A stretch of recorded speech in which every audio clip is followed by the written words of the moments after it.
आचारसंहिता लागू झाल्यापासून सातारा लोकसभा उमेदवाराचा तिढा वाढत चालला आहे। महायुतीतून उमेदवार कोण असणार आणि कोणत्या पक्षाला तिकीट मिळणार यांची चर्चा रंगू लागल्या।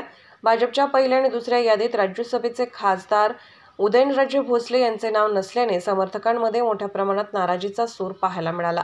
खासदार उदयनराजे भोसले दिल्लीमध्ये 3 दिवस तळ ठोकून होते। केंद्रीय गृहमंत्री अमित शहा यांच्याबरोबर सकारात्मक चर्चा झाल्याने उदयनराजे यांचं तिकीट फायनल झाल्याची माहिती असून केवळ औपचारिक घोषणा बाकी आहे। उदयनराजे समर्थकांमधून जल्लोष केला जात असून राजे समर्थक आनंदाचे वातावरण निर्माण झाल्याचे पाहायला मिळत आहे।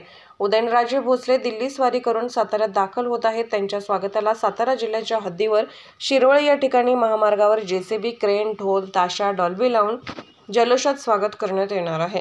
रस्त्याच्या दुतर्फा समर्थक उभे राहून उदयनराजेंचं जोरदार स्वागत करणार आहेत। महिला वर्गाचा सहभाग देखील पाहायला मिळत असून सातारा शहरात येईपर्यंत ठिकठिकाणी उदयनराजेंचे जंगी स्वागत करण्यात येत आहे।